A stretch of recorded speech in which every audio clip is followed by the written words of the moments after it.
Hi, my name is Salih Abidallah. Today I'm going to talk about my reading project. The title is Hatchet. The author is Gary Paulson. First thing we talk about is the setting. The setting starts out with Brian living in the city with his mother before Brian leaves for Alaska to visit his father. His mother gives him the hatchet. Brian was on the plane when the pilot offered to give him a lesson on how to drive the plane. When suddenly the pilot was yelling that he had a heart attack, leading him to let his chest hurt and die, leaving Brian to drive the plane. He was crashed into a lake unharmed, where he finds himself stranded in the North Canadian wilderness for the majority of the story. Second is the three main characters: Brian Robinson, Brian's father, and Brian's mother. He's a 13-year-old boy. He finds himself in the Canadian wilderness fending for himself after the plane crash. He learns a new way of survival as he gathers his own needs, and there was no one for him despite doubting himself of surviving in the woods. He was a very powerful, strong-minded little person. Second is Brian Fathers. Brian Father lives in the North Canadian. Brian Father lives in North Canada, where Brian was heading to meet him. Brian's mother divorced him after she had cheated on him. Brian's mother left him for another man to divorce. After the divorce.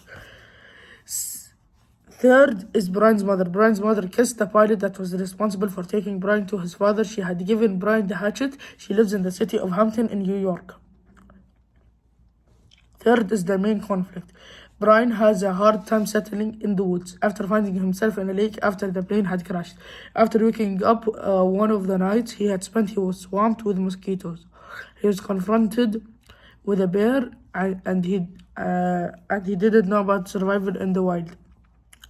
After all, he had lived in the city where he was stranded from forests.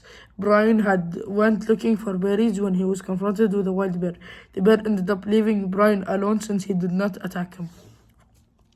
Fourth is the exposition in brief. Brian found himself in the charge of a plane after the pilot had suddenly died from a heart attack. He drove the plane around a lake so that if the plane crashed, it would be around water and instead of trees, so he would have a lesser chance of dying. He tried to call for help on the radio every 10 minutes, but it seemed that Brian seemed he was out of luck after nobody has answered his call for help. The plane had run out of fuel, so he aimed the nose of the plane on the L-shaped lake. He landed on the trees, then fell into the lake. Five is the sitting incident. After doubting himself, he was going to survive and fend for himself with a t-shirt, a pair of jeans, a jacket, and a hatchet that his mother had gifted him. He uses the tool to survive in the wilderness. Brian had seemed to gain a lot of knowledge within the first day of being in the wild. He decided to build himself a shelter for the upcoming nights he would have to spend there, and laid the whole first day on a bush beside the lake.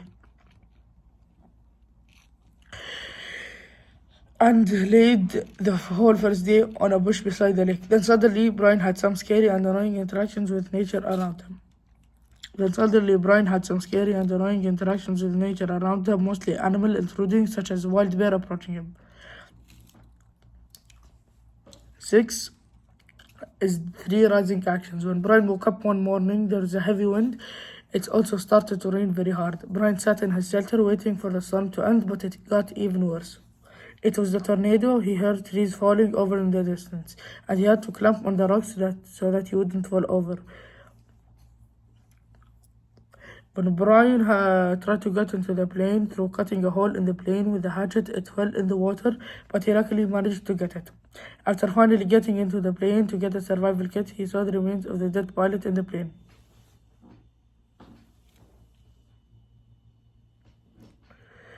The climax. Alongside finding a food, a knife, and a rifle in the survival kit, he found a CB radio, the same one that can be used to call for help. Brian used it thinking it wouldn't work and that it was broken. This shows the whether or not Brian could survive by himself. 3 falling actions in brief. Brian was rescued by the fur trapper and got to home. Everybody was amazed when they heard the story, and the press was all over it as well. that a 13-year-old boy has such strength, power, and skills to survive in a cold Toronto.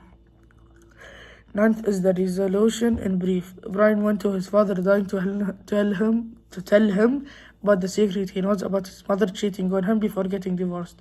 Brian stopped himself and didn't tell his father so he wouldn't crush him and ruin the relationship between his parents even more. Life returned back to normal, except the fact he had more courage, strength, independence, and patience ever before. A motive. A motive keeps recurring. The story is the hatchet that Brian's mother had gifted him. I believe it's a symbol of strength, courage. It helped him get through forest alone and had many different purposes in the story. He used it to fend for his own needs. He built his first shelter with it and captured his food with it. If his mother had not gifted him the hatchet, he probably would not survive. A symbol in the story is the wild bear. It shows that no one will attack you if you attack first. It symbolizes harmony and loyalty. 12th is the tone. The tone had some both positive and negative tones. Different types of tones that were explored in Hatchet were nostalgic, energetic, gloomy, and tense. The book used words such as dreamed, explored, sadness, and happiness. 13th is the mood. The moods explored within the Hatchet include family survival, violence, nature, and courage. I believe all these moods are essential when it comes to making an amazing adventure story. These moods showed Brian how it really felt to live in the wilderness alone, and it had an effect on me since it very well. It was very well written and well executed. The moods are essential when it comes to analyzing the story. 14. The type of plot with explanation.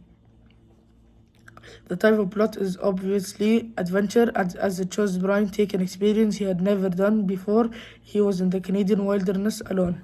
He had lived in the city his whole life and had never experienced anything like this.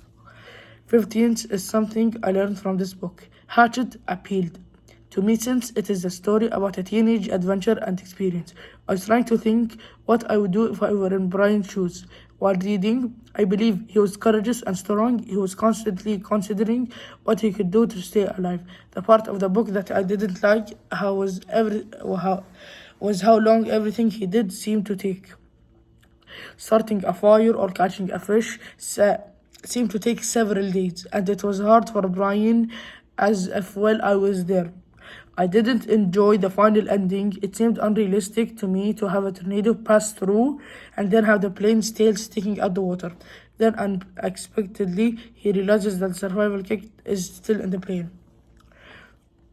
All this time. Why hadn't he remembered it previously? The book is the best suited for preteens and teens, in my opinion. Anyone who likes adventure, wildlife, and the outdoors would enjoy it. His narrative made me think about life in a different way and keep an open mind while reading the book. The writing style of Gary Paulsen was appealing to me. He went into great detail about what he saw in the forest in order to make Brian seem more realistic. I would add more parts of the story where he's nostalgic and struggling. I enjoyed Brian's dialogue for the majority of the story since he didn't have anybody to speak to. Normally, I'm not a fan of nature with wildlife stories, although Gary Paulsen made the wilderness exciting and come alive in his writing. 16th is my reflection on the story. What I learned from the Hatchet is that a human can truly do anything that they put their mind to. We're all independent and strong in our ways. And if we were put in a comfortable situations, such as Brian having to fend from himself in the wild tundra, we'd all figure out what to do and be analytical and strive to survive. This book taught me that being courageous and strong isn't always shown, but it's always inside you. 17th is the comparison. 3 aspects only. Both of the books were written by the spectacular author Gary Paulsen. The setting of the books is in completely different places in Hatchet. Brian's settings for the majority of the story is in the Canadian wilderness alone. Unlike in Liar Liar, Kevin is surrounded by people in his town. such as his friends, teachers, and family. The main conflict in Liar Liar is that Kevin cannot stop lying to people around him and hurting him with his hatchet. Brian's main conflict is that he is forced to fend for himself while being stranded in the forest, with no prior experience or knowledge about hunting for food, building for shelter, or surviving in the wild. The climax of Hatchet is when Brian found a CB radio in the survival kit after almost losing his hatchet, cutting through the plane to get the survival kit. He still uses it while being confident that the CB radio won't work for Liar Liar. Kevin goes over to Mark's house to babysit, and he finally realizes how it's better to say the truth than to lie and hurt all of the people around you. He realized that his lies led to self-destruction, and that he was avoiding his family, or worse, but one of them is that they both are teenage boys that are somewhat immature. Both of them have lied to their parents, Brian to his father about his mother cheating, and Kevin to both of his parents about asking if he can go to the concert. The resolution of both the stories is completely different in The Hatchet. In Hatchet, Brian decides to project the secret between his parents, continues to act like he doesn't know anything about it, and never tell his father in Liar Liar. Kevin apologizes to all the people he lied to, ends up telling him all the truth. They both have